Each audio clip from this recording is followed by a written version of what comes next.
Thank you so much to HCI and yourself. Certainly thank you to Cornerstone as well.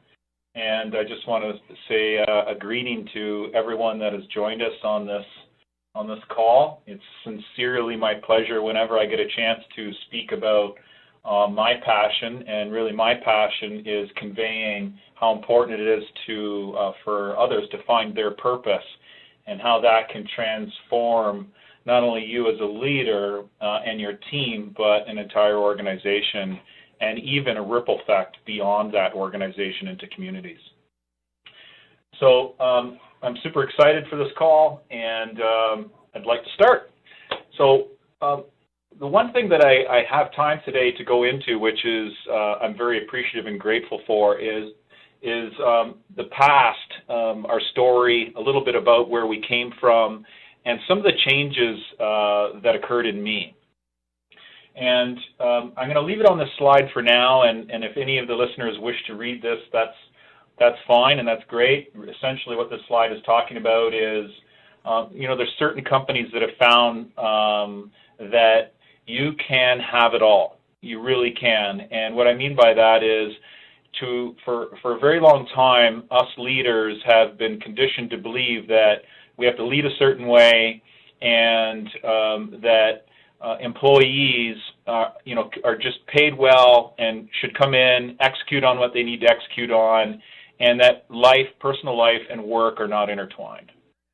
But a lot of companies that have become enormously successful have found out that indeed business and life are intertwined on a very deep level. And when we become aware of that, and then not only aware of it, but not fight it, accept it, and use it as a competitive advantage, and become part of our overall strategy on how we run our business and everyone that's in it, well, there's incredible transformation that can occur. Stepping back a little bit, personally, you highlighted on the fact that I co-founded Fibernetics, one of Canada's largest phone and internet companies, and it started in a basement. It started with myself and my best friend many years ago with having this entrepreneurial dream that we wanted to be able to take on the incumbents here in Canada. For those that you don't know, Canada is a bit of close to a duopoly, really, and hard to penetrate into this marketplace. And it started out with a very typical entrepreneurial story. We started in our basement, I like to say, with a box of rice-a-roni and one pair of dress shoes. And we couldn't even do, with one pair of dress shoes, made it hard to go to the same meeting together. And with a dream that, like I said, that we would take on these incumbents, these phone companies that really weren't delivering the kind of services that we felt that Canadians needed. In any event, we launched. We became very disruptive in the marketplace. We grew incredibly fast. We found ourselves having to hire very fast, and we didn't even know really the word workplace culture at all in those days. Workplace culture for us was really defined as, we were working so closely together. We were sharing our dreams. We were always talking about what we were trying to attain by, going against these incumbents that were so huge, these companies that were so dominant in the marketplace. And it was kind of like, it felt like that David against Goliath atmosphere early on. And now that I look back, I realized that these dreams that we weren't even, that we were sharing with all of the people that we were so quickly hiring was really what was engaging them and allowing them to feel connected to a deeper belief and purpose. And although we didn't know that, it was instinctive to us to just talk like that, to be that way, because we were having so much fun. And as 20 employees turned into 50, and 50 turned into 100, and 100 turned into hundreds, and we kept growing and growing and growing, and literally doubling in size for many of those years, something started to occur. And I started to feel very disengaged from the very dream that I helped create. Now imagine you started in a basement, you have these dreams of thinking about, what you could eventually build, and many of those dreams that were on that, those check boxes were checked. But I couldn't figure out why I wasn't elated. I couldn't figure out why I wasn't happy. I couldn't figure out why I was feeling more and more disengaged from the very dream, like I said, I helped create. And how was this occurring inside of me? It was becoming all-encompassing over time in me, and it started to creep into the business itself. It started to creep into the ecosystem of everyone that made up Team Fibernetics. And I remember it got so bad that I was having to console the HR team from problems that they were trying to fix. And growth when we had been such a fast-moving company based on innovation and disruption and growing at such a rate, that growth had dipped for the first time in the history of our company to a level that for us was completely unacceptable. And again, I couldn't have the mindset to try to fix it because I didn't know what was even going on inside me as a person and as a leader. It started to creep into my personal life. I was starting to get to the point where I really didn't know who I was as a person. It started to actually affect my identity. I was saying to myself, who is John? John has been wrapped up into this business for so long, my identity surely can't be just the business. And so I decided to go very introspective. I decided to go looking very inward. I decided that I was going to find answers not from outward actions or asking people, that I had to find those answers by really looking inside my heart.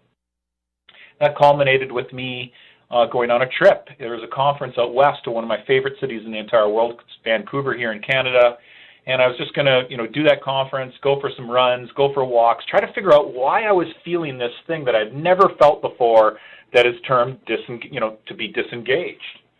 And let's just say that there's a sequence of events that occurred over a 4-day period that permanently changed my life while I was out west. And when I came back, after those experiences, I knew I was never going to be the same person ever again. And that led me to a point in time where I was sitting in my office one day and I was reading articles that I had read previous over the years as an entrepreneur, and I was starting to read them from different eyes. It wasn't Steve Jobs necessarily talking about the innovation that he created that was so incredible. It was really Steve Jobs talking about the teams and how they came together to not only create an innovation that society really needed and wanted, but how marketing and packaging and all of these departments came together in a united way to create a product and distribute a product that people are willing to get out of bed at 5 in the morning to be first in line at a store to pick up. And then I started seeing other leaders of business and well-established entrepreneurs use lines like, culture eats strategy for breakfast. And I was wondering, what does that possibly mean? So when I came back, I realized also that I had forgotten something that was, I call the nexus point of change that occurred for me internally inside myself. And that was, I just simply forgot that I love people. And I'd never led that way. In fact, I probably was someone that was regarded as a very driven entrepreneur that was hard to approach. And I knew that that was not me. That's not how I wished to be perceived. And actually, to think that people would think that about me kind of hurt. So I decided that I was going to lead in a different way. I was going to become an authentic version of who I am. And I was going to show that care that I have for people. And I don't just care for people. I love empowering them. I care about their dreams. I care about what stops them or creates roadblocks from them feeling like they can flourish and reach their full potential. So I decided to be a leader that was going to be transparent, vulnerable, and decide that vulnerability was a strength and not a weakness, and lead the company in a way that was reflective of what I felt in my heart. And that led to the creation of what you're going to see today, our I'm In strategies. And I want to emphasize to everyone that's on the phone, to this day I still have never read a workplace culture book. I decided to lead from my heart and intuitively. I decided to rely on the fact that if anyone knows this business, it would be myself and the founders and the leaders that have been in it for so long. So this culture transformation that we're about to embark on needs to be incredibly authentic. So I can't copy other cultures. That won't work. So I had to formulate and figure out what can we do that is so unique to ourselves, but yet can be encompassed into a strategy that can be replicated. So the I'm In strategies is a culmination of all of the things that I just said, and well beyond with actual tactics that we implemented over time. And you're right when you said in the introduction that we went from a culture that was arguably considered substandard because of all the complaints we were receiving to a total transformation in 1 year. So it's time to reveal some of these strategies, and I love doing this because really my purpose is I'm trying to speak to leaders that if you've been sitting on the fence whether you should deeply care and empower your teams, don't sit on that fence any longer, do it. And I hate to shape it this way, but I say it in my speeches, if you're a leader that doesn't care about your people, then do it in a way, because your return on your investment from implementing these strategies is the best ROI I have ever seen as a leader. So some of these things have led to places that I could have, thought unimaginable. And it's due to the entire team at Fibernetics. Once everyone became very engaged under a common purpose, it transformed not only the entire business, but us as people. And we won Best Culture Brand in the entire country in 1 year, and all previous years we've never been even nominated. You might be asking some of these questions actually, in your own business. For instance, is our employee engagement low, and how do I measure it? Nowadays there's so much talk about engagement, there's so much talk about how I measure it, there's so much emphasis on measuring it that we forget that maybe we can just sort of listen and think about how do we just look at engagement holistically, and what's wrong with the organization that would make me feel as an individual, if I worked here, not engaged. But I'll let everyone sort of read that screen. These are questions that are very common. These are questions that are really rampant right through organizations around the world. And of course, you look at the articles that are in the newspapers, that are in our digital feeds, and it just doesn't stop. It's incredible when you see some of these statistics.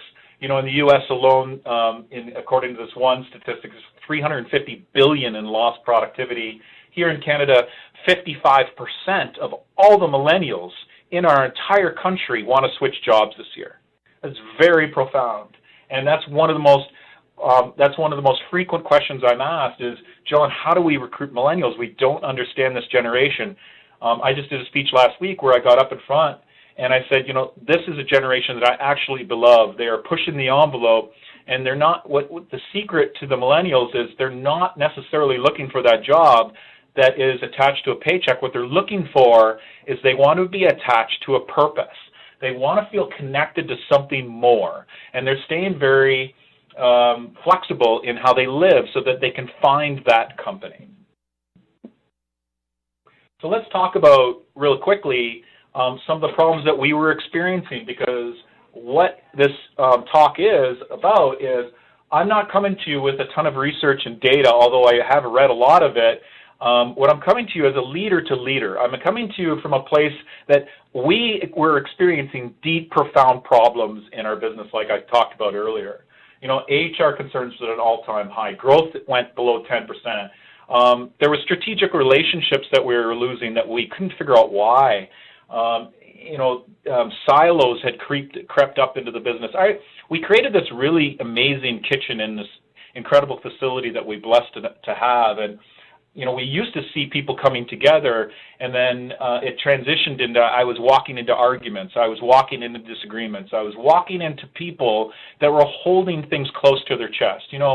That's how silos are created. That's an indicator for a silo that has been created. It's when people do not feel safe enough to share the information. They're trying to protect their jobs and their position within the company. So we were looking at some of these problems and not even coming close to realizing the magnitude of it. And we were on a trajectory that was decreasing. We got involved, and I got involved in stopping this and trying to affect change at 9%. But arguably, if we wouldn't have implemented these tactics, who knows what would have happened to the very dream that we created. Quickly, some of the results inside of a year that were just absolutely staggering to us. HR concerns dropped 85% in 4 months. I think there was 5 months without even a conflict resolution. There was this enormous gravitational pull, that's what I call it, that was created once we implemented these strategies and really adopted our inner brand as our company. You know, our mantra became our inner brand, our identity. And once we started telling the world about that, we really started to break down the brick walls of our building, I like to say, and make it transparent to everyone who we were, what we stood for as a company. And this gravitational pull was reflected in reducing recruitment costs. In fact, at one point, I stopped spending on recruitment because I didn't need to anymore, because so many people were applying and wanting to be a part of the team at Fibernetics and be a part of our purpose and mission. We noticed that we were attaining and acquiring talent, not only from a frequency perspective, in terms of how many resumes we were receiving, but top-tier talent being pulled from our competitors. We could never have imagined that. And then also companies that were just coming out of the woodwork all over North America wishing to do business with us, wanting to have exploratory dialogue because they wanted to be aligned with a company that was, had a personality like ours. You know, so many things occurred where we won multiple awards. My business partner won CEO of the Year, and silos crumbled very quickly, and we found ourselves embracing gratitude and empathy, and all of this transformation started to come from the steps I'm about to take you through. But one amazing statistic is, without implementing any kind of new real marketing activities or strategies, our growth turned from a 9%, and we finished the year at 50% growth. And one of the key strategies that I'll talk a little bit about right now and more later is, from empowering people to chase their dreams with our culture, we implemented something called the Seedling Initiative. What the Seedling Initiative is once we got everyone and felt everyone was at a safe place, we went to everyone and said, look, if you've ever thought about being an entrepreneur and chasing your dreams, we don't want you to feel like you can't. So come to us. You're in a safe place. Tell us what your entrepreneurial dream is. If we think it can become a business, we'll put all the money around it and people and resources, and you can own up to 49% of it and let your dream come alive. We started that in a small office from a perspective of thinking, we don't want to lose top-flight talent. We want to respect what their dreams are. So instead of losing them, how can we take their talents, allow them to chase their dreams, and feel connected to the overall purpose of our company? Well, that small office turned into a 25,000 square foot building that we had to buy to hold all of our seedlings. One got on the cover of Canadian Business Magazine as Innovator of the Year. The other one, and there's been many seedlings, but another one I'll speak of, was our idea of protecting children while online. We created a device that had not been developed yet, called Kids Wi-Fi, and it plugs into any electrical outlet in any home around the world, works with any internet connection in the world, and it protects children from content that they should never see because it's so damaging for their development. Well, that led us to myself meeting with the Duchess of York and Prince Andrew, and then even being a part, get this, of 150 leaders around the world to create a declaration that protects children in the digital age in Rome, and we all had a private audience with Pope Francis, who bound the Catholic Church to this declaration. Now, that innovation never would have come to fruition if we wouldn't have first created a culture that empowered people's dreams, created a safe environment for their dreams to be flourished, supported their dreams, and then these great innovations came about, and also affected Fibernetics in a very profound way from a social responsibility perspective, but obviously revenue growth as well. So what do your employees really want? What have we learned here at Fibernetics, and myself as a leader? I've become someone that can't stop thinking about this. This is my purpose now. I think about people. I think about empowering them. I think about what bringing joy home, concepts that seem so foreign to business, that I have found to be completely transformative for our business and other businesses that I have helped out. What they're really looking for is they're looking for an authentic connection to a purpose. No matter whether, I brought up the millennials earlier, no matter the age of the individual, you wish to feel authentically connected. And they're looking for higher levels of communication. What I have found is over 90% of all the problems that we've ever had in our business was either from a lack of communication or no communication at all. We want to feel that we are respected. We want to feel that not only are we respected through communication that's open and honest and transparent, but we love to know that at least there's an environment for recognition as well. And we don't talk about this as leaders. We talk about that we want higher engagement from our staff and our employees and teammates, but actually our employees and teammates want to feel a higher level of engagement from their peers and also themselves. And I like to put the word accountability in there because, bottom line, we all have KPIs that we need to hit and goals from a monetary perspective, but accountability is usually this very intimidating word, and I like to break it up. So I wrote it as accountability as it would appear, but I like to think of it as an account of our abilities. So higher level of engagement because of an account of our abilities, and we're in an environment that nurtures our abilities to soar and flourish. Our teammates really want an increased sense of teamwork. You know, now that they feel engaged, now that they want to feel engaged, they feel an account of their abilities, they feel connected to a purpose. They want to feel an increased sense of teamwork with others that they're working with that share that. And that also allows them to feel like I'm part of a team, I have importance, and we all want that in our lives. We want to have a safe environment. We want to feel like an individual. And to have that respected, but also still having it loop back and link back to the values of the actual organization. And through all of that, an amazing amount of trust is built, not only between the peers themselves, but trust between the organization and the staff, and between leadership as well. And then, of course, we want to be compensated because, well, we have bills to pay, and that is part of us feeling valued.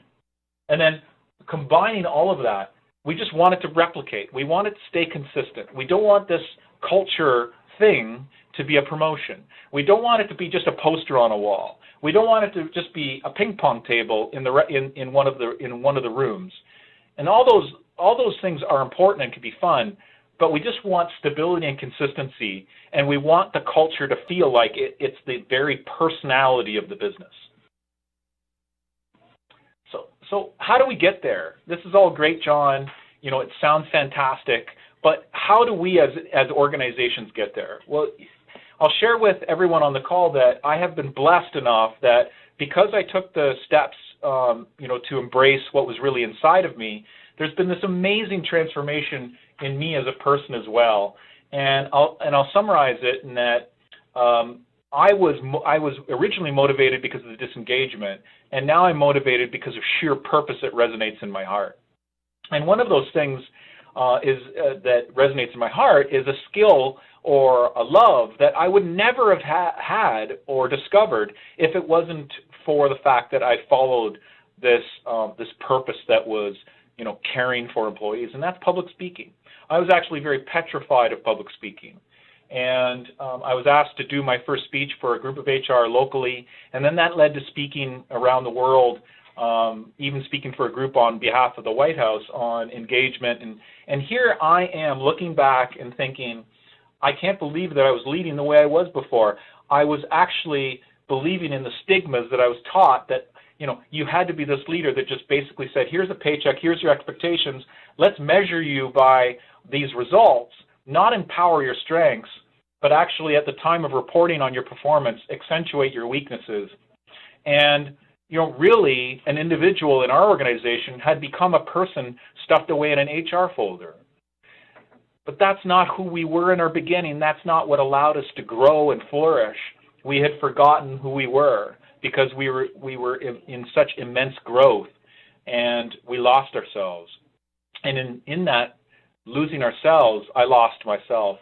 And through that, found myself again, and then embarked on this transformation that led to not only so many people finding their purpose and realizing their dreams, but our company itself flourishing, and even myself discovering dreams that I never even knew I had. Step one. This is something that I don't really ever see talked about, and that's why I'm so happy to share it with you. all of this is really about identity. And this concept might sound a little bit foreign to you, but the company itself is its own entity. And actually, when you even think about the structure of an incorporation, it's incorporated, and one of its and one of the aspects of an incorporation is that it's defined as its own entity.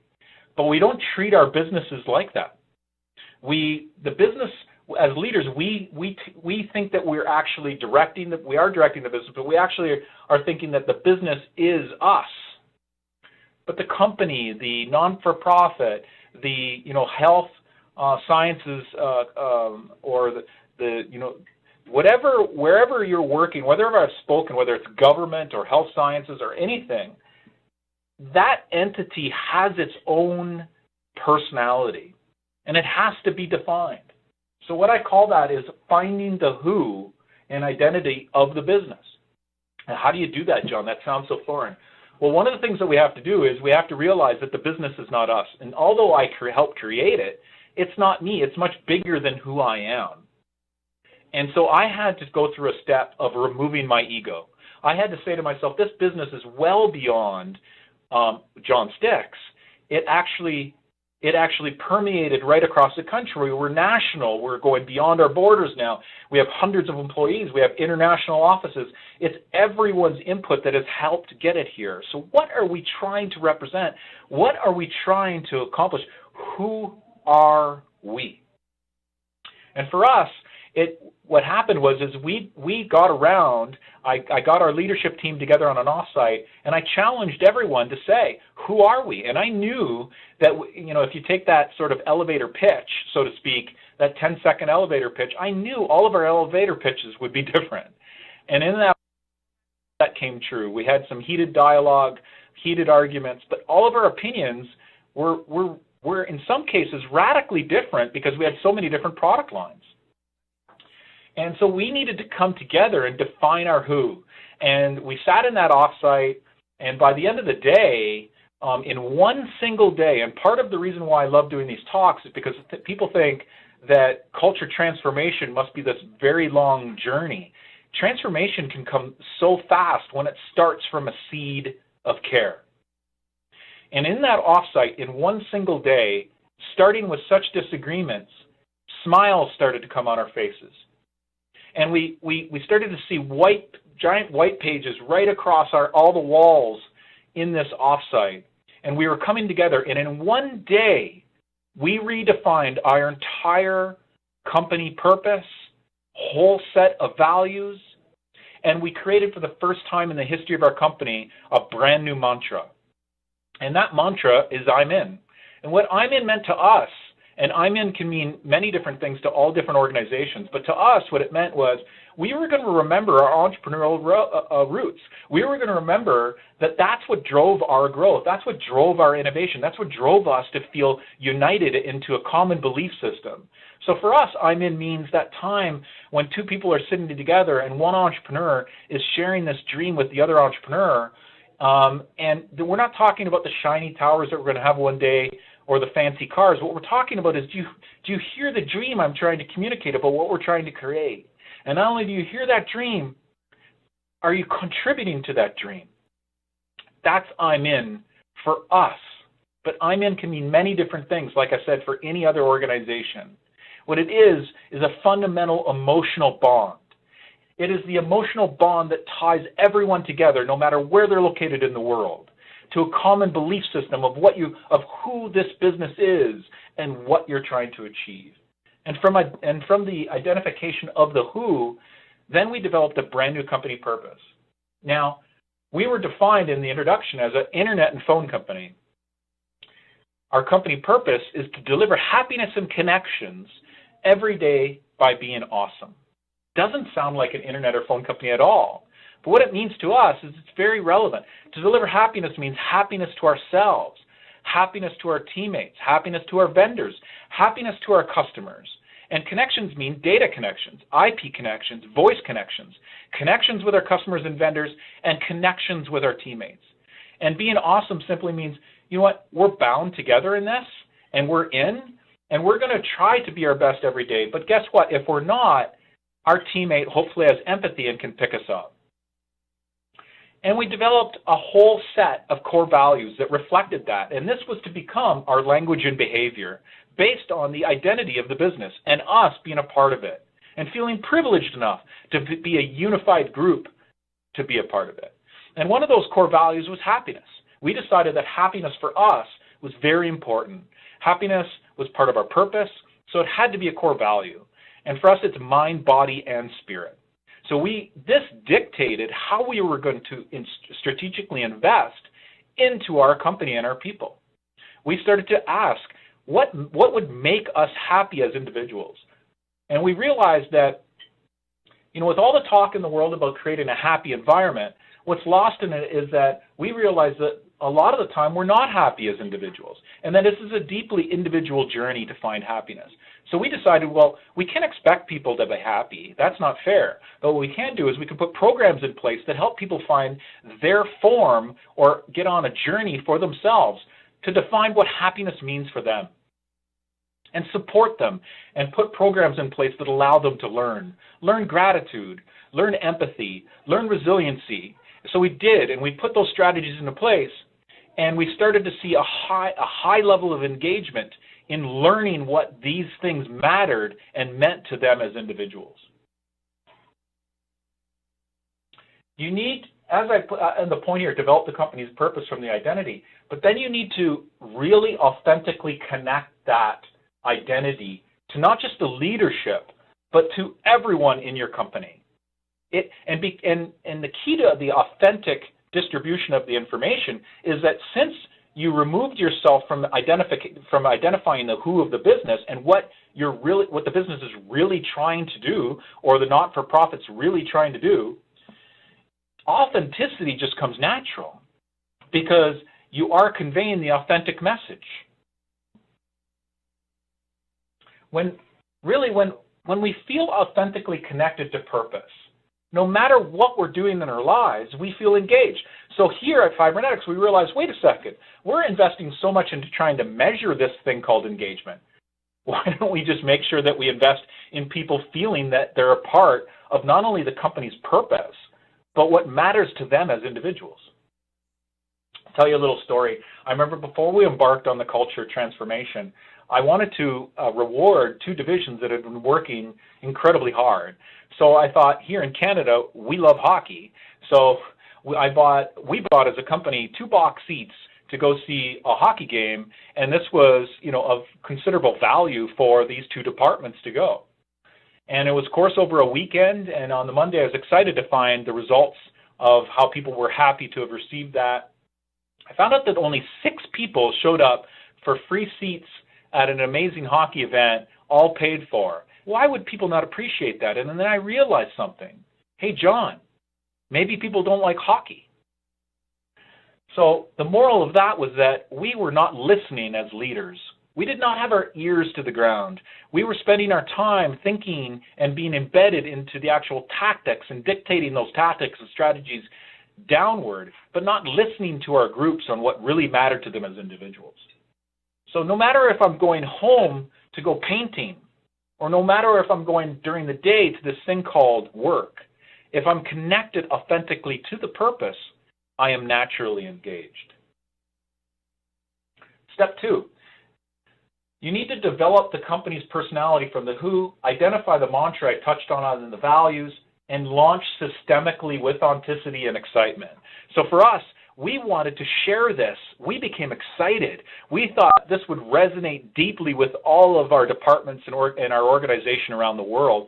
So how are we going to do that? Our first investment was we decided to launch and have Culture 1.0 as its own independent event. We wanted to launch culture separate from anything else. So we held our own culture event, the biggest event we had ever had in our company's history, and we put a lot of effort into it. We were listening to what we really thought would matter to individuals. We kept a bit of it as a secret. We formed an I'm in committee and team to pull it together. And it was an amazing day. where we had speakers come in. Happiness meant mind, body, and spirit, and wellness to us. So it was reflected in the drinks and the food we were serving.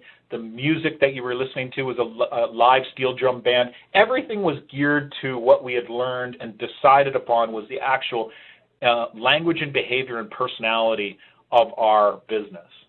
And we launched that at that event and caught on video, to our amazement, were people crying, sharing emotion, hugging, giant smiles coming on their faces. And in one event, we started to see people coming together, people that we knew that were having problems working together, were off on their own dialogues during breaks in the event, repairing silos that had crept up. And I didn't know that was going on at that point in time. I learned from stories afterwards that right there in one day, with one investment, with one event, all of a sudden these silos started to crumble down. And we have to keep consistent and continue to listen. This is key. Culture isn't a promotion. It is the very personality of your business. It's who your company is. Step 3 is we need to create, and I touched on this earlier, now that we've launched our systemically in all of our offices, no matter where they're located, the same message, the same belief system, the same set of core values, the same company purpose, and really took the time to connect everyone to that. We need to create a safe environment to let the individuality soar. This is a key step in a successful culture. And this takes nurturing, this takes consistency, because there will be your early adopters. There will be people that also fall off. We had some people that we lost, and I can tell you a story about that. One individual came up to me and said, John, with your I'm in initiatives and what this company represents, I have to tell you I'm not in. And this is someone that was working in finance who I knew was a really solid individual, and everyone really liked him. And I thought, we're going to lose quality talent. That's definitely not what I intended. And I had implemented, an open door policy by this time. So I said, let's go talk about it. And he came to me and he said, John, I'm not saying I'm not in because of all the things that you want to implement and the team wants to implement. I'm actually amazed by it all. I just can't authentically tell you I'm in because for 10 years I've been putting off my own dream of going back home in Portugal and traveling Europe and spending time with my family. And now, because of your I'm in initiatives, you've made me realize that I have to connect to my purpose, and I'm going to go do that. And then when I come back, if the opportunity is available, please allow me. I would love to be able to come back and work for this company. So I remember looking at myself thinking, how can I argue with that? And these kind of stories started to pop up. We noticed people becoming much more happier in their day-to-day lives. We made changes that seemed unorthodox. I remember for a period of time I thought we were way overworked and too tired, so I eliminated overtime. And that can't be sustained, obviously, but we did because I believe that if you're too fatigued, no matter what you're doing in life, you can't make wise decisions. So we needed to rest. Productivity went up. Little changes that showed our care. For instance, we give everyone their day off on their birthday. Why wouldn't we do that? It's their birthday. And little touches like that were authentic to who we were because of happiness. We invested in everyone in our company, and specifically in our head office, to be able to get a baseline on their health and on their wellness. We paid for that. And it gave them, so what that was actually we engaged, based on everyone's feedback, a very, very, very good naturopathic doctor where people could go in and get tests on their health mentally and also physically so that they knew where they were in their lives and then construct a plan to embrace in wellness and health. What we witnessed from that perspective was absolutely amazing. Literally hundreds and hundreds and hundreds and hundreds of pounds of body fat was lost across our company. People embraced yoga, embraced activities, and we didn't tell them how to get physically fit. We actually engaged them to tell us how they could. We just empowered them. So we allowed art classes during the day because they needed a mental break. We allowed them to go for walks. We have this beautiful area with a lake beside our head office. Go for walks, engage with your teammates. We inspired collisions. Collisions, I like to call, is where departments are siloed, we wanted to reseat people so that they could get to know other people within the organization. And we listened and reacted. And what we found was that through this empowerment, people want to feel good about who they are. Not only do they want to feel connected to the purpose of the company, but they want to be the best versions of themselves. And by empowering the best versions of themselves, our engagement soared. So from there, once engagement is created and soaring, you need to consistently invest in that positive workplace culture that you've created. Listen and reinvest, listen and reinvest. And that really does equal workplace culture transformation. And it will be happening before your very eyes. You know, we invested, I talked about gratitude. We went through various different campaigns because people wanted to listen to them. So we adopted lunch and learns as a tactic on gratitude. And we took gratitude for an entire month, and we learned everything there was that we thought we wanted to learn about gratitude, and how that not only affects us here at this work and company that we're a part of, but how do we take gratitude home, and how do we practice the power of gratitude with our families? And then we started to hear transformative stories about that we were starting to bring happiness home with us. We were actually not going home all stressed out, trying to figure out how we could become rested over a weekend when we're busy looking after our families and starting the cycle all over again. We were actually bringing tactics and strategies on how to be joyful and more resilient and happy back home to our families, which was very profound for us. We embarked on campaigns like learning what empathy meant. Why is it important to have empathy? Well, for instance, one of our problems that we were suffering from is, let's say someone was sick, but we didn't know that they were sick. They were scared to tell us they were sick, but their performance went down. Well, the teammates immediately associate the performance going down with the person's not doing their work anymore. But what we wanted to create was an environment where we could actually ask and say, are you okay? Is there anything going on in your life that, you know, we can help you with? And by doing that and creating a safe environment to have those kind of dialogues systemically throughout the organization, what we found was that often it was just people were going through issues in their lives that they didn't feel comfortable and thought that it wasn't even professional to share. But that teammates now grew in empathy and were propping each other up. You know, this is key. There was a serious disengagement with us between our international call center, which is located in the Dominican Republic, and here in Canada. Now, culturally, we're just different people also, and languages spoke that's different, accents are different.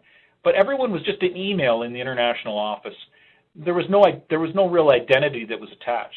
So one of the key tactics that we embarked on was that we adopted a platform, an application, where our culture would exclusively live. So now we think about operations. Let's think about a company like Salesforce. As Salesforce is to operations, we wanted to have our culture live in a dedicated application that bound us all together. So we embarked on finding that, and we found the right application for us. And what that did is, so let's say Maria, hypothetically, in the Dominican Republic was previously just an email or an extension on a phone system. We now had an identity. We knew what Maria liked. We had profiles of every employee uploaded onto this application. And when Maria would do something for a customer in the call center, hypothetically, that was attached to one of our core values like trust, we encouraged her to celebrate that. So she would post that comment from a customer or what she attempted to do, and we could all share in that instantaneously no matter where we were in the world, and specifically me as a leader to be able to give recognition on an incredible job well done instantaneously. Again, improved recognition, improved engagement, improved trust between our leadership, and closed the gap between a cultural divide between a different country, a different office, a different mindset, and our head offices here in Canada. At this point in time, it's critical that you're folding the entire personality of your revamped culture into all facets of your business. It is who your company is. It's how you behave. It is your language and behavior. It needs to be a part of your onboarding. You know, for us, the last interview is culture. So no matter how qualified the individual is, it's not a race to find a person. It's actually a journey to find the right person that's connected to our purpose as a company. And this is fantastic because, for instance, we start that interview by saying, this isn't just us saying that you're right for us. We want to know if we're right for you. And by releasing your identity, on your website, making it, very public, it also allows for the right candidates to feel connected to what you represent as a company. So what we found is the resumes we were getting was a far higher degree of people that wanted to be a part of what we were trying to achieve and why. And this is talent that I don't think that, in my opinion, we would have ever reached or recruited. You want it to be a part of your marketing. You want this new revamped or, not fully revamped if you're doing a tweak to your culture, but you want this culture to be marketed. You want your brand to become a part of your outward brand. And this is really key. Most companies think of their outward brand as their brand. You think Coke is Coke. But what you really need to do is you're going to need to think about releasing the identity of your business as a brand. So for us, it was I'm in. We wanted to tell the world about why we were in and our company purpose, to deliver happiness and connections every day by being awesome. And by doing that, that accentuated that gravitational pull that I spoke about earlier. And you want everyone held accountable on your leadership team. So think about how you can do that. A simple tactic that I can share with you that was very profound for us is I changed every leader's title. It was a simple change. If you were Chief Technology Officer, I deleted the chief because I felt that was a title that didn't reflect our personality of our business, and I included culture. So it became Technology and Culture Officer, or Financial and Culture Officer. Now every department was led by a leader in that department that was having to be held accountable that the purpose and of why we exist as a company is indeed the most important thing. And it permeated right through all of our company gatherings. It was reflected in all our initiatives. It was reflected in really changing how we celebrated who we were and how we exist as a company.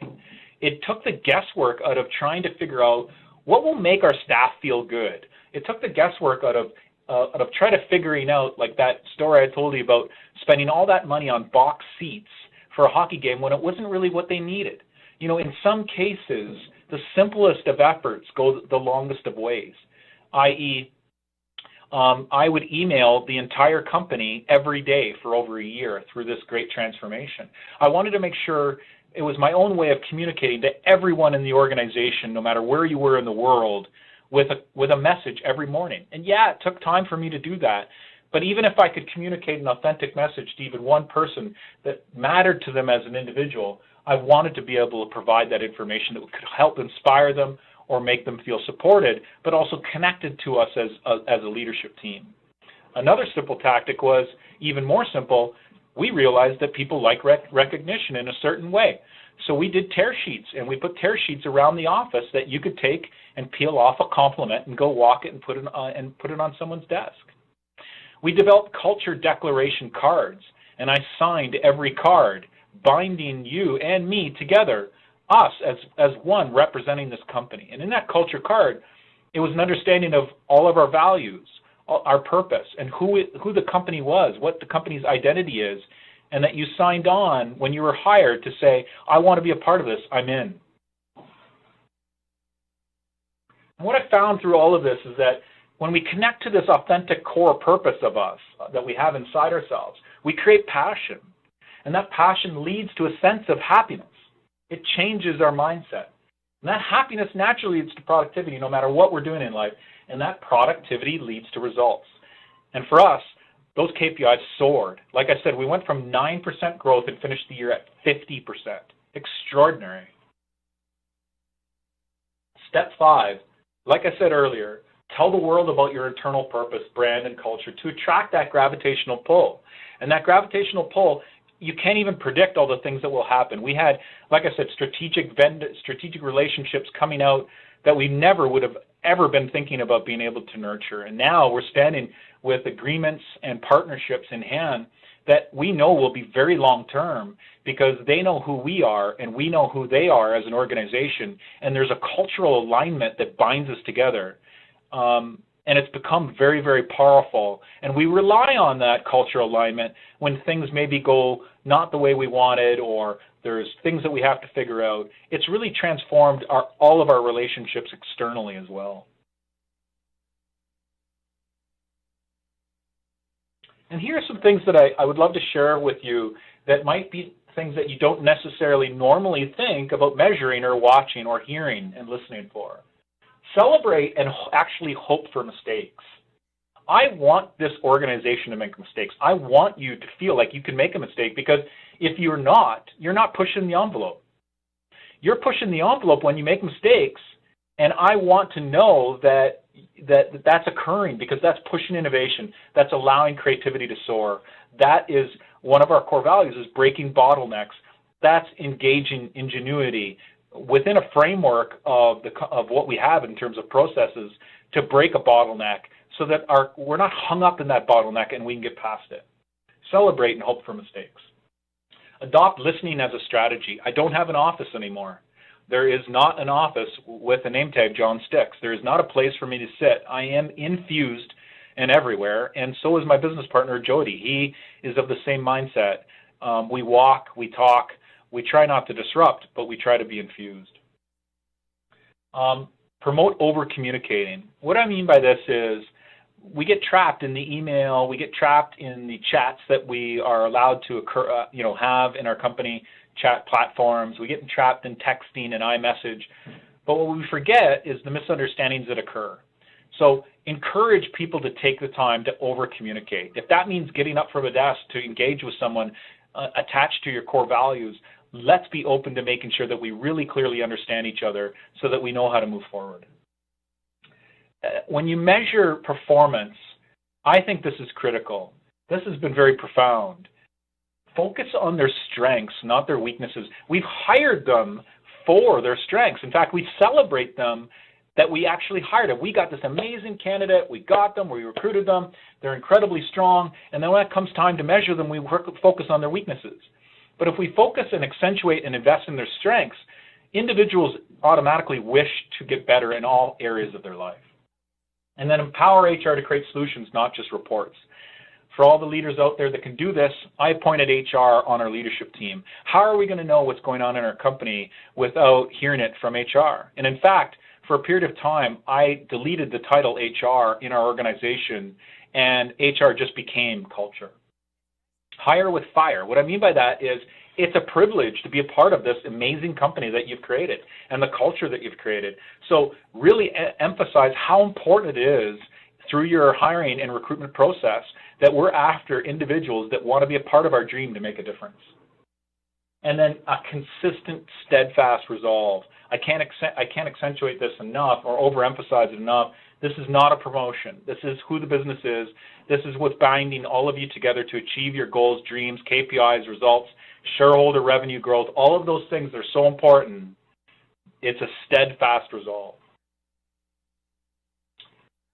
Watch and score belief in unification. You will have your positive outliers. Invest in them. Look for authentic and the individuality that's soaring. And watch for gratitude. Watch for pockets of gratitude, people wanting to express that. Look for empathy. This is a great sign. Resiliency, people being able to get through events in their lives in a more successful way because of the programs you've put into place. And then also amazing events like actually stories of joy brought home. And then listen to who's not in and why. Be patient with them. Some are in quicker. Some take longer to be in. Be patient with them and allow them to express those issues. And then key takeaways. Develop and communicate the business's I'm in identity that we've gone over. Listen to the organization and identify what's wrong without judgment, and act with transparency. Create and invest in solutions that address the concerns within your culture, linked back to your values, and have that steadfast resolve that I spoke about. Invest in your company's purpose with all your departments. And top to bottom culture, that's where it starts, but a goal that you want to be side by side. You want individuals holding their peers accountable to the culture. And then strive to include employees' dreams and goals into your culture. I believe this to be the epitome of the highest level of engagement that you can achieve, that when you've clearly defined the goals and dreams of the company and listen to the employees' dreams and try to have them interwoven, you have the highest level of engagement that you can get. And then the last slide is just keywords that I believe that are part of the I'm In strategies. And I want to take the time right now, because we're out of time, to thank everyone so very much for spending the last hour with me. It's a sincere pleasure. I could talk on these topics for hours and hours and hours.